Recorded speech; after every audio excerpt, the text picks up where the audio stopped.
The best scotches for bourbon drinkers, keeping a whiskey journal, and how often I drink whiskey. What's up, guys? My name is Chris, and you are listening to the Whiskey Noobs podcast. And today we have yet another Q&A episode of Whiskey Noobs, where I answer questions that you guys ask. You can ask me every Wednesday on Instagram through my story at whiskey_noobs on Instagram. I'll post a photo to my story, and there will be a sticker so that you can ask me a question right through that sticker. If you go to patreon.com/whiskeynoobs and join the Patreon page, you will get priority, so your questions will be guaranteed to be answered prior to any Instagram questions being answered. Let's dig into some listener questions, but not before doing a mystery whiskey review. So if you've been around, you know we do mystery whiskey tastings on the Q&A episode days.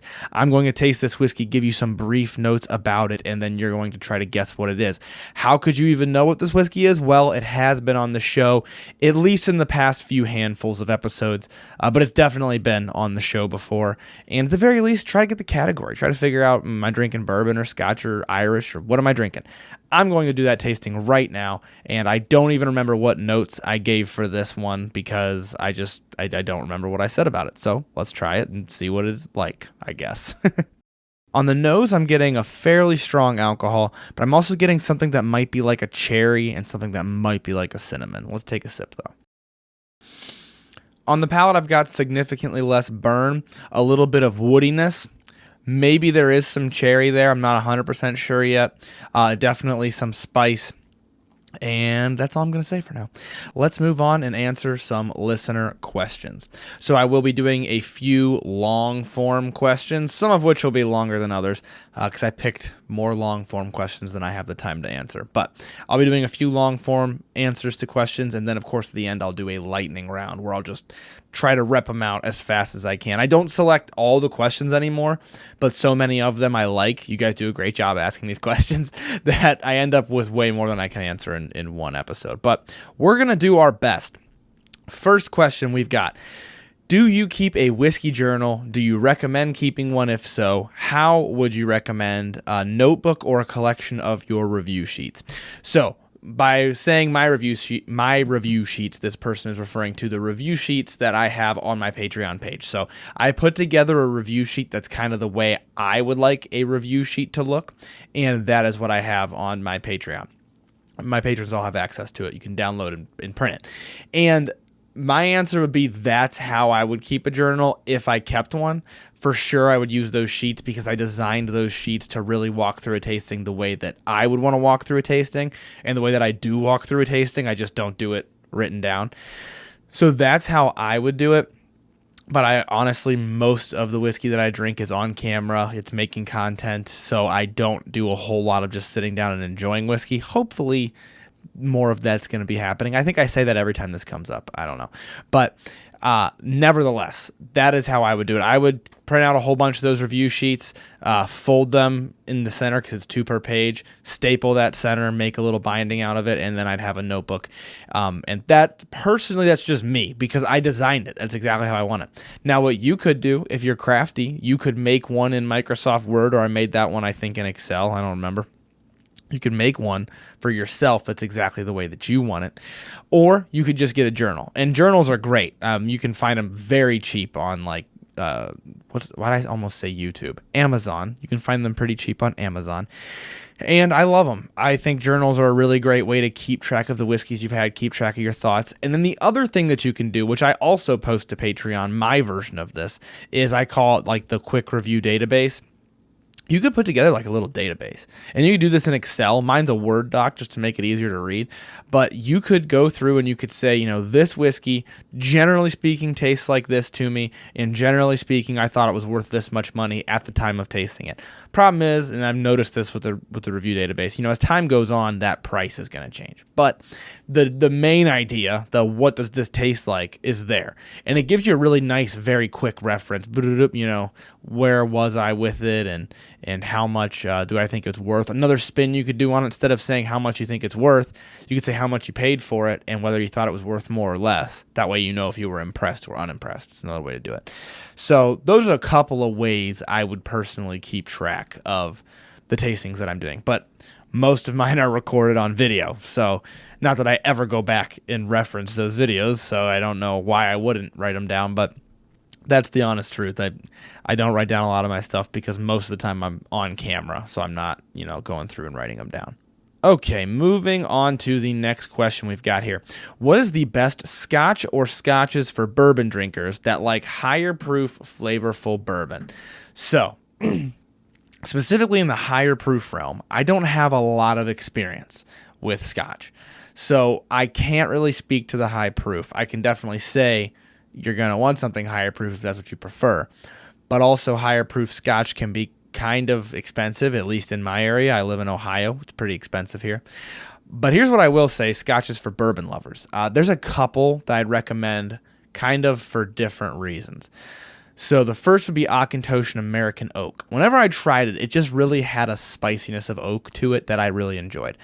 Anything with too much sherry is gonna, like too much of a sherry finish, to me is a little too different from a bourbon for a bourbon drinker. That sherry finish, I love it, but it also brings kind of a little bit of bitterness. So I wouldn't recommend any heavily sherried scotches.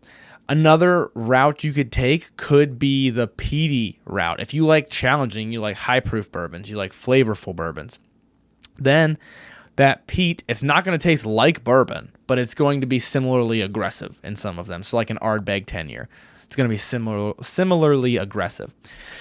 Then the other route you could take, and this is actually the scotch that I picked out because I recognized I was liking a lot of bourbon tasting-esque scotches.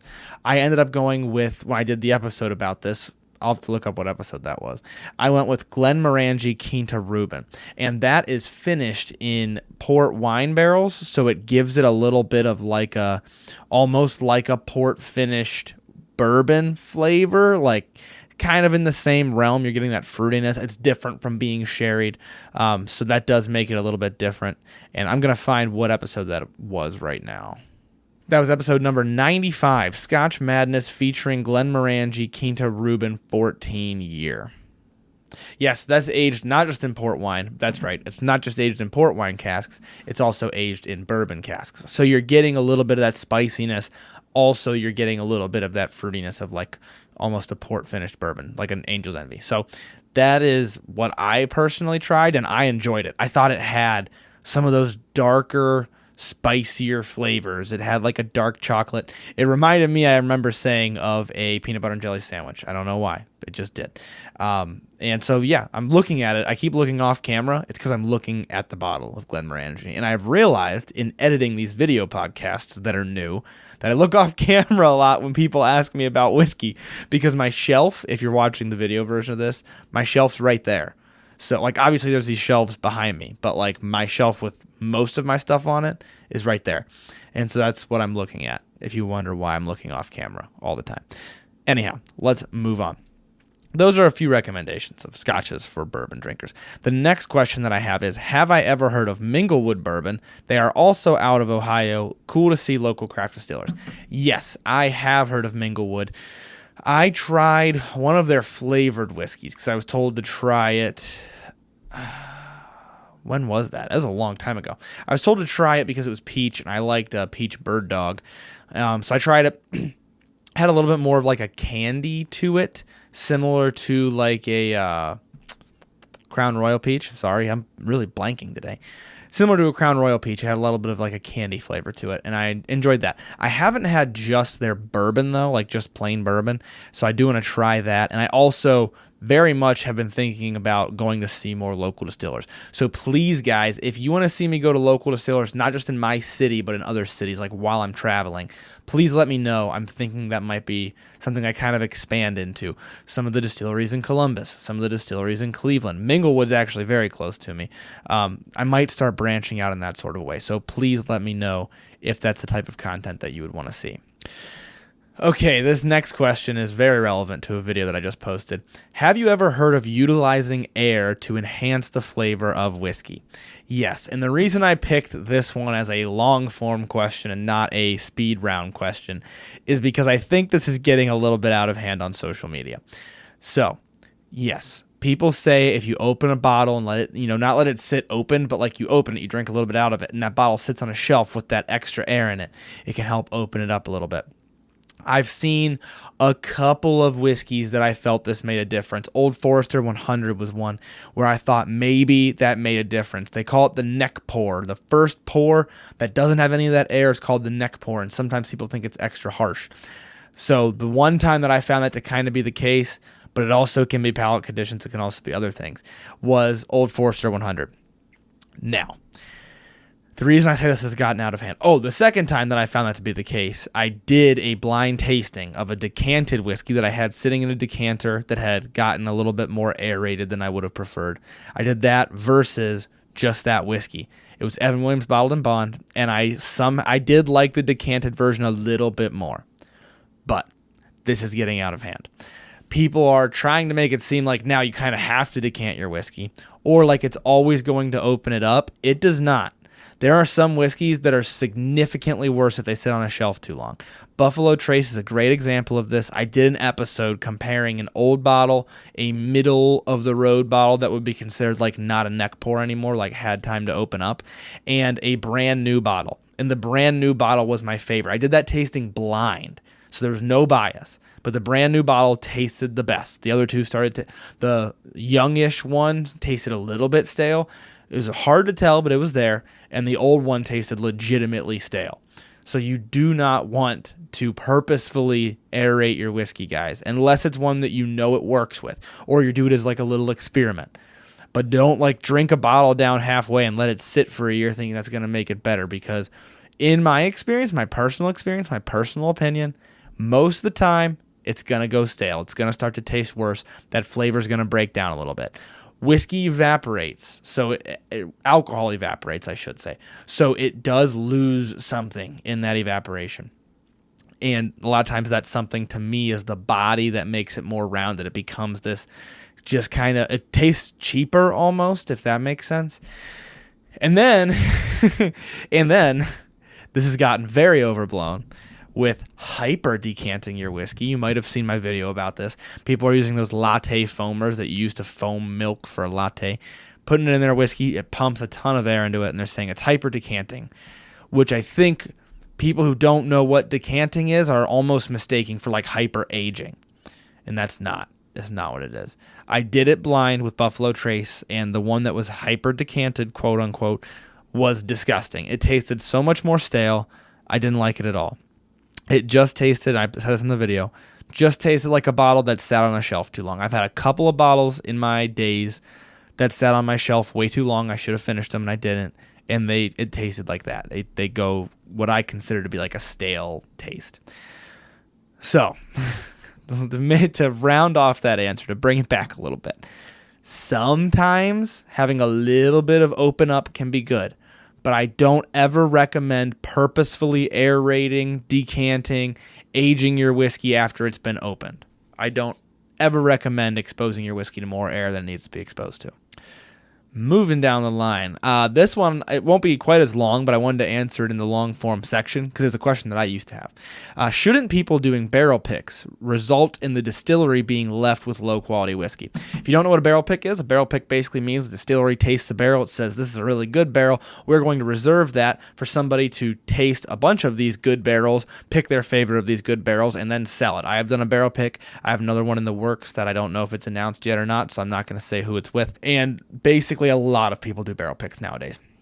Now, if you're taking all your good barrels aside and selling them to people, wouldn't you think that the run-of-the-mill whiskey that the distillery comes out with tastes bad? So let me try to put this a different way. If I'm trying to pick a brand that I'm not working with. So let's just say, I almost picked the brand that I'm working with that I don't think is announced yet. So let's just say Buffalo Trace. I'm not picking a barrel from Buffalo Trace. Let's just say they sold Buffalo Trace, and then they sold Buffalo Trace single barrel pick, right? If you're giving away enough of those really good barrels of Buffalo Trace to give these barrel picks, won't normal Buffalo Trace, which is a blend of multiple different barrels, start to taste bad? No. And the reason is, there's a couple reasons. The first is most distilleries, if they know what they're doing, they're not giving away all of the good barrels or even the majority of the good barrels.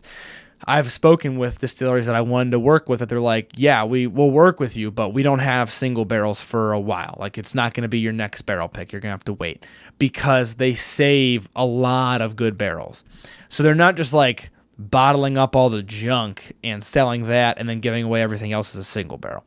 It's more like there's somebody who runs a single barrel program, and they have the leeway to say, okay, this is a really good barrel, this is a really good barrel, this is a really good barrel. Hey, can I have these 3? And they might say, no, we can't give away that many good barrels. You can have that one, or you can have your favorite out of the 3, whatever.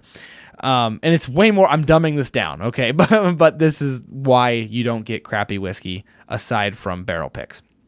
So if a distillery knows what they're doing, that's what they're doing. And the other aspect to this is, like, in my example, run-of-the-mill Buffalo Trace is not a single barrel bourbon, which means they're taking however many barrels, could be hundreds, I have no idea. They're mixing a bunch of these barrels together, which is your batch. You might have heard of small batch, which doesn't really have a definition, but in general, a smaller batch, less barrels. You take however many barrels, put together a batch of Buffalo Trace, and then you sell that. And distilleries work very hard. I actually talked about this in episode 115 with Wes Henderson. They work very hard to keep the profile of that batch, that mixed up whiskey, very consistent. And so a lot of times they'll have samples they'll reference back to. They will make sure that Buffalo Trace in 2014 tastes the same way Buffalo Trace tastes in 2023. That's like a whole goal. So I totally get your question, because I've actually wondered that myself, especially when I didn't know quite as much about the barrel picking programs. So that's kind of how it works. But the short way to put that is, distilleries, if they know what they're doing, won't let that happen. They'll pick a few really good barrels and sell them as just a single barrel, but they're going to keep a lot of the good stuff for themselves. So in general, that's how it works. And I'm sure there's different intricacies to it that I don't know about, but that's my understanding of it. So great question, because I wondered the same thing a while ago. All right, let's move on to the next one. What's your unpopular opinion relating to whiskey? I feel like I had a specific answer I wanted to say for this, and I don't remember what it was. Let me think about this for a second. Here's one. This might be unpopular. Actually, it might already be in an episode that's out, but I was just talking with a couple guys about this. I don't think there's any such thing as an objectively bad whiskey. I think there are better whiskeys and there are worse whiskeys objectively. But I don't think there's an objectively bad whiskey. And I don't like seeing influencers posting about whiskeys that were so bad, or nobody buy this, or avoid this whiskey, run away. Because I almost always think there is someone for that whiskey. Whiskeys taste all different, and some of them are objectively better than others, meaning there could be more body to it. There could be not a better profile, but a better presentation of the notes. I talked about that with Wes Henderson as well, ironically. You can have all these notes, but it's only good if they're presented properly. Are you getting all those notes, or are you just overwhelmed with this weird flavor? That sort of a thing. So different whiskeys are better than others, but I don't think you should ever objectively say you shouldn't buy this whiskey, because there is probably somebody out there who should. There's probably somebody out there who will like that. I learned my lesson when I found out that not everybody likes smooth. Some of whiskeys, I have a friend that plenty of whiskeys are too smooth for him. He tries them and he's like, it just tastes like alcohol. And I'm like, how could it just taste like alcohol? It's super smooth. Well, it just tastes like alcohol to him because the notes are mellow and sweet and smooth. So he's only really tasting the alcohol because those notes are so light. Whereas if it had some spice, if it had some kick, some punch, which some newer folks would consider harshness, but for him, he likes it. So when it has that stuff, the spice, all that, it covers up that alcohol burn for him. So I've learned my lesson on saying, some are better than others. You see it a lot, and you see it a lot because it's really, I don't want to say good content. It is content that will perform well to say, this whiskey's terrible. It's just something that the internet's going to like. But you'll notice in a lot of my reviews, I always try to say you should buy this if, and then I give people who should buy it, and then I say you shouldn't buy this if, and I give people who shouldn't buy it. That's actually my newest review format, which I've really been liking because it seems like the fairest way to do that. So, great question, and that's my unpopular opinion. We shouldn't be saying that this is a terrible whiskey or nobody should buy this whiskey, in my personal opinion. All right, moving on down the line. How often do I drink whiskey? They asked, specifically they said nightly or 2 to 3 nights a week. Depends heavily on the week, but not as often as people think, and that's why I wanted to take a moment and point that out. I purposefully don't drink whiskey every night. I try to hold back basically as much as I can. I would say it probably comes out to 2 or 3 nights a week.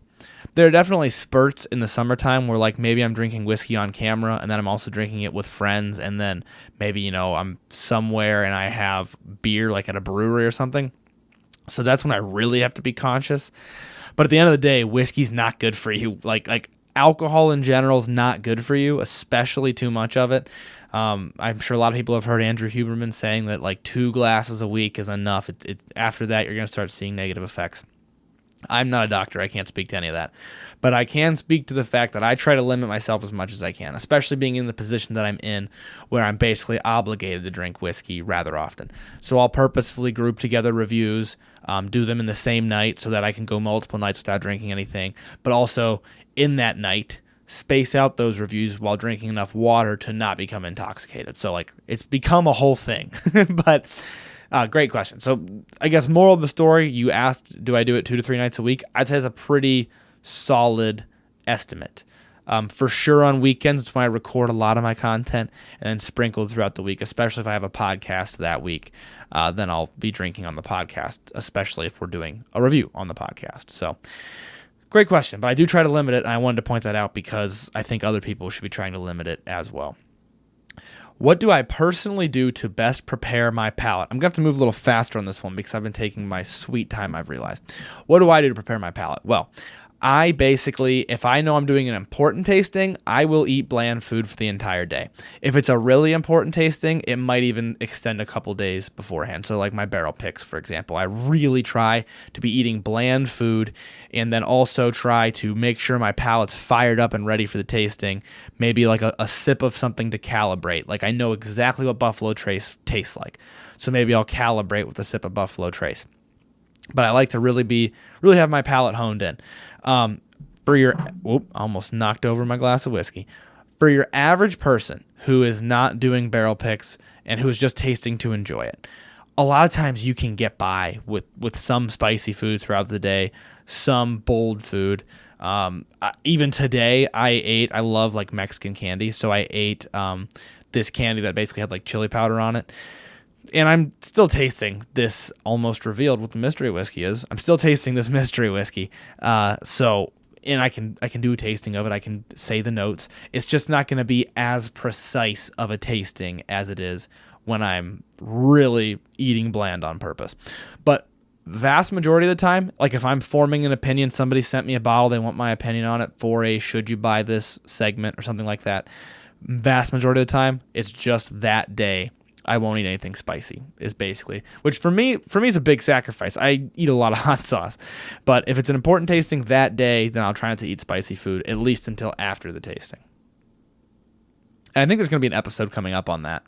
I don't remember. It might have gotten pushed from some interviews that I had to schedule, but I would like to do an episode about palate prep and then explaining the difference and showing it, demonstrating it basically.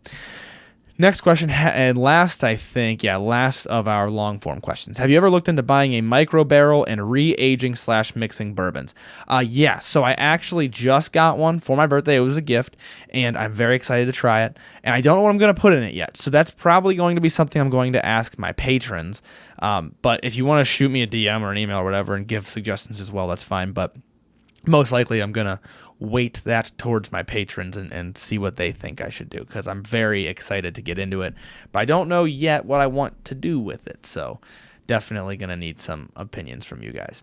All right, that is the last of our long form version of these questions. I'm going to take a very quick sip of this mystery whiskey, then we're going into lightning round.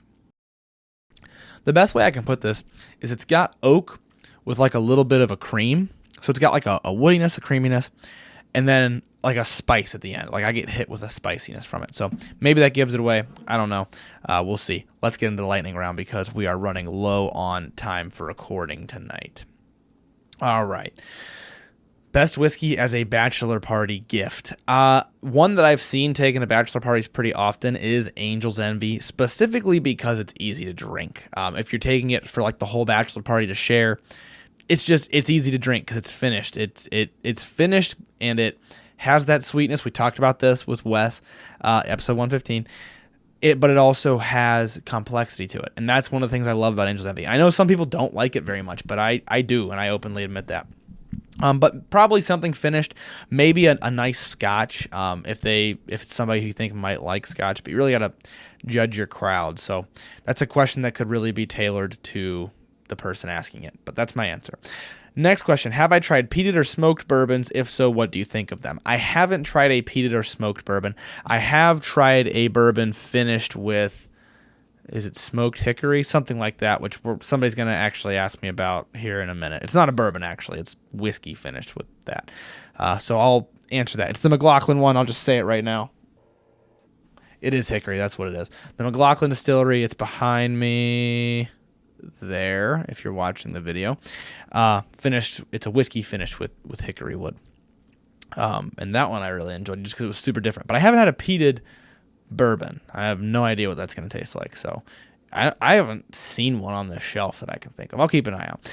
What's my daily pour been these days? My daily pour is whatever I need to review that day. I'll be honest with you. I need to get better at taking a mental health glass of whiskey, like picking something off my shelf and drinking it for fun. But right now it's almost entirely reviews and opinions that people ask for. So doing a lot of that, which hopefully you guys enjoy. Hoping you're liking the reviews. If you haven't, go check out the Should You Buy It style reviews that I've been posting. Next question. Had to limit your collection to 20 bottles, what would you keep in the rotation? I'm certainly not going to list off 20 bottles, especially because I'm running out of time now. I'm gonna look at my shelf here and throw out a couple that I would love to have. Weller Full Proof would probably keep on my shelf. Barrel Seagrass I would keep on my shelf. For scotch, I would always keep Monkey Shoulder, especially for the newer folks.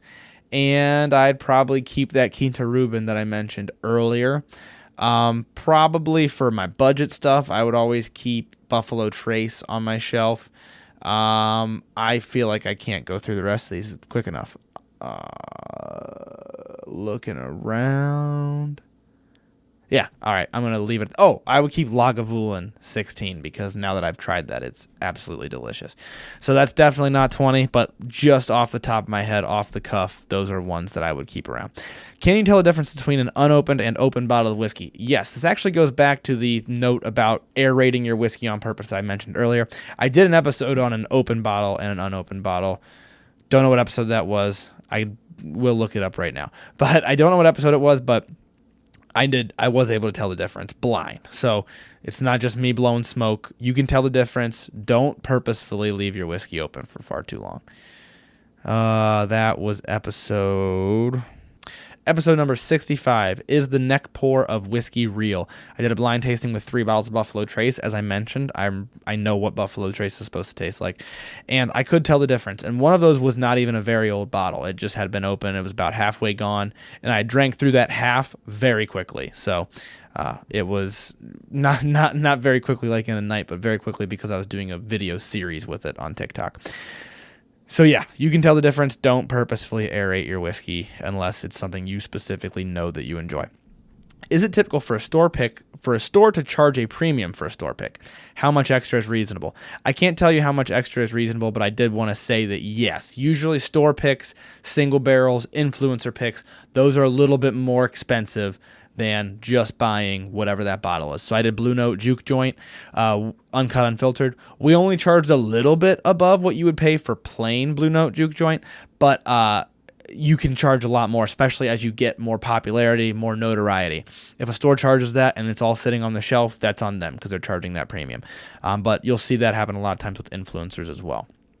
And I think it's totally fair as long as it's selling. If you like that influencer or that store and you like what they're able to pick, then I would do that.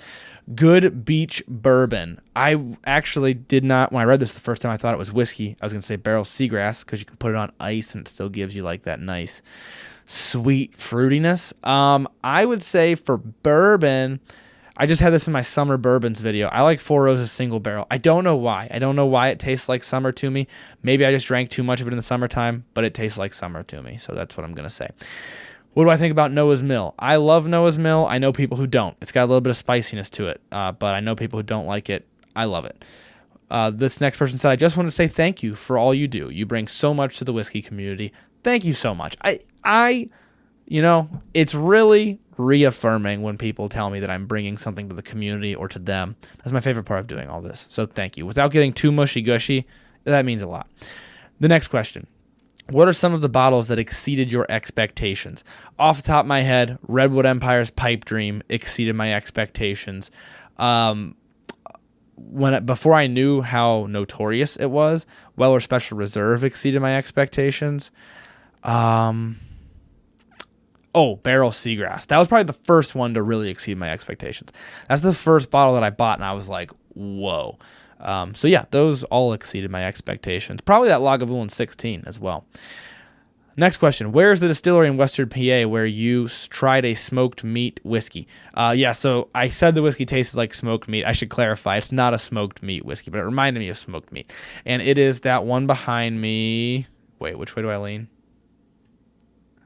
My camera's backwards and I'm leaning the wrong way. Right there. That is from McLaughlin Distillery. Devil's Juice number 5. Yeah, Devil's Juice number 5. It's finished. It's a whiskey finished with smoked hickory wood, I believe.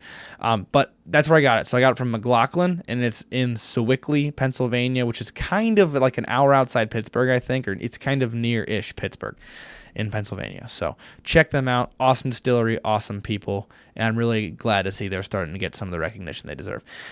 Next question. What's a good beginner bourbon? Sure, you get that a lot, but I want something that doesn't burn. Off the top of my head, I think Larceny is a good beginner bourbon if you don't want something that burns, because it's wheated. It's got a very good sweetness to it. I like that. Next question. Have I done any rise and taste comparisons across price points? I have not. I'm working on expanding these blind tastings, though, so you guys are going to be getting a lot more of them. Rise could very well be in the future. What are my thoughts on American single malt? This person says they're seeing it a lot recently. I like American single malts. I've had a couple so far. I've really been impressed by some. I've been less impressed by others. But probably likely to be seeing some more American single malt reviews and hopefully an episode here coming up on some American single malts.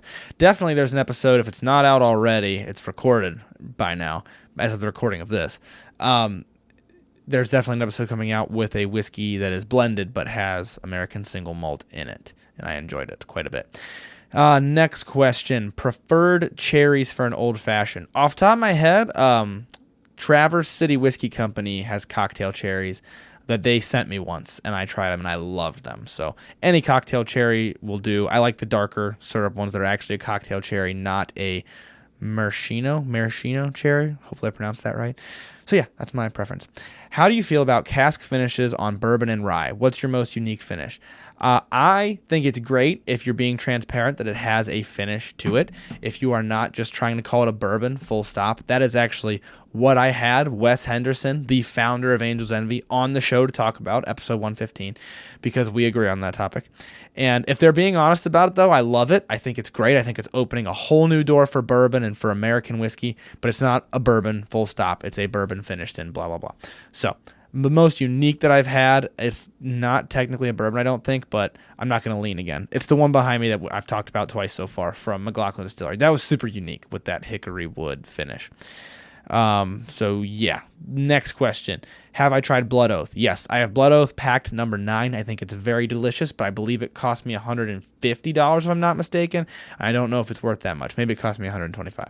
I remember thinking it might be a touch overpriced, but I thought it was very good at the same time. What are my thoughts on barrel bourbon? Would I consider it worth the $90? Depending on the bottle, yes. I have had a few of their bottles. Most of them are very high quality. Seagrass by far being my favorite. Larceny Small Batch versus Weller Special Reserve. Two awesome wheated bourbons. I don't know off the top of my head which one's going to win. I'm going to try to call it right now. I'm going to try to guess that Larceny is going to win by a razor-thin margin. But that will likely be a future video because that is an awesome idea, and I want to try it. The next person says, Baby Dew on 12-1. What's the best one to buy two of in 2023? Buying one for me. Okay, that took me a second. What's the best whiskey to buy two bottles of? One for me and one for my child's 21st. I don't know what's going to appreciate in value. If it was me, though, and I was saving it for 21 years, I would get something that's kind of a limited release so that 21 years from now it's like, unheard of. Ideally. So that's probably what I would do. Flats or drums when it comes to chicken wings? I'm a flats guy. Big fan of flats. Drums sometimes just have too much of like the cartilage on them for me. This next person says, Barrel Batch 33 was okay for me. I hear Batch 34 is better. Is it worth the $80 price? I liked Batch 34, but I don't really remember what Batch 33 tasted like. So I don't want to say, oh, you should try it if you didn't like 33. I can't really make that comparison. I liked Batch 34. Whether or not it's worth $80, that's a high price tag. It's definitely going to come down to if you like that flavor profile, which I don't remember off the top of my head. But I remember it had some spice to it. I did a review of it, so you can find the review on my social media. And look up other reviews of it from trusted sources, and I would try to get an idea for the flavor profile and go from there. But anything over like $60, I always am like, make sure specifically you like that profile before you go spending your money on it. Usually. That's just me. If you have the money, go for it. What's the best and worst thing about living in Ohio as a bourbon drinker? This is an easy one. The best thing is that we don't pay ridiculous prices for our bourbon. The worst thing is it's really hard to find the bourbons that you would be paying ridiculous prices for. But I love it. I love it and I hate it. I hate that I can't ever find, like I can't just walk into a store and find a special bourbon. But I love that if I do get my hands on something that's rare, I'm paying very close to MSRP for it. I'm paying a great price for it usually. If you don't know this, Ohio has controlled pricing. The state controls the pricing, so we don't get gouged too much, knock on wood. So, the next question. My family and friends don't like whiskey. How can I find people to do tastings with, even virtual? I'd recommend getting involved in like some Facebook groups, some subreddits, things like that. Get to know people in your area. A lot of times like areas will have like Facebook groups like bourbon drinkers in this area. So I would recommend that. Maybe you could meet up at like a restaurant, do a flight together with somebody or something like that. Just be very careful. Don't get catfished. I'm not trying to say that. Or, virtual tastings with somebody that you meet online through those groups. All right, moving on to the next question. How do you feel about Old Grandad? This person says great, or for the price, I think it's a great bottle. I like Old Grandad Bonded. I don't think I've had just plain Old Grandad, and I also like Old Grandad 114. How many bottles of whiskey do you currently have? This might have been in the last episode, so I apologize if I'm repeating myself. But it's over 100. I quit counting after 100, and I haven't counted in a long time, so probably more than that. Next question. Love the podcast. It's the best way to start the week. Not a question, a statement. All right. Thank you. Another one. Another positive vibe. Thank you for putting kindness out into the world. I appreciate that. All right, moving on to the next question. What would you rate Weller Special Reserve 1 through 10, and is $50 a fair price to pay for it? At $50, I would rate it like 3, 4, probably. So I don't think $50 is a fair price for it. At the $23 or $26 I pay in Ohio, it's a solid like 8. Like I love Weller Special Reserve for that price. But Okay, 3 was harsh. At $50, I'd put it at like a 5. It's like meh, But I wouldn't, like if it cost $50, I personally probably wouldn't be buying it. That's just me. So probably not. But if you can't get your hands on it, maybe for you, just for one bottle, so you get to try it. The next person says, why does Willet Pot Still Reserve get so much hate? So I talked with a buddy about this, actually. My personal opinion, it gets, part of the reason it gets hate is because people they like to jump in on things that get hated. But the reason it initially got hate is it was hyped up to be the super cool whiskey release, and everybody was very disappointed by it. I get that. But I also think people pile on top of that on the internet nowadays. That's my personal opinion. Do whiskey bottles need to be stored upright rather than on the side? This person said that space is an issue. Depends who you ask. In my opinion, and from everybody I've talked to, no, you should not store whiskey bottles on their side. Or I should say, yes, they have to be stored upright. You don't want that cork soaking in the whiskey. It can slowly eat away at the cork. I've had people disagree with me, but there's always two sides to a story when you're on social media. Any experience with rum or Nova Rum podcast? I don't know of a rum podcast. One experience with rum, I had Appleton Estates. It was a request of a patron, so I did a review on my Patreon page, and I thought it was really good. I was very surprised that I actually enjoyed it. Have I made a freezer door old fashioned? If so, what did I use? I have not yet, but I'm highly likely to, so keep your eyes out for a video. I'm still coming up with what I'm going to do for that freezer door old fashioned, but I am highly likely to be doing one. The next question, what area or type of whiskey do you want to further explore? Definitely anything that's not American. I mean, I love American whiskey, so I'm stuck. I explore it all the time, and I love that. But I do want to get into more like Scotches and Irish whiskeys, especially into the higher proof ranges. I just haven't. They're expensive in America, and so that's something that I'd like to do. The next person asks, what exactly is a sour mash? To keep it brief, you take a little bit of your last run of mash after you drain off the liquid and distill that. You take a little bit of that mash and you use it to start up your next batch of mash. A lot like Amish friendship bread, or I think sourdough bread. I think that's why it has the name sourdough. Same idea. You're using that fermented bit to start the next fermentation process. Where did I get my sign and what made me start my podcast? I got my sign, wrong side again because it's backwards for me. I got my sign as a gift. I believe it's from Etsy, and I love it. I think it looks great in the back right there. Oh, the other sign. I don't know which sign you're asking about, I realize. This one or this one. The other sign my dad built for me, and I love that as well, one with like the metal in the barrel. So I think they both look fantastic. So when I do two different camera angles, I get two different signs. I love that. But that's where I got them. And why did I decide to start the podcast? Why did I decide to do the podcast? I'm moving too quick here. Why I decided to do the podcast. There wasn't any whiskey podcast covering the bases that I wanted to cover, and I knew how to produce a podcast, so I thought, let's do it, and the rest is history. Didn't know that was the last question. So that's what got me into podcasting, was wanting a podcast. Specifically, let's get a little more in depth since that was the last one. Specifically, I was in my one-bedroom apartment that I lived in at the time.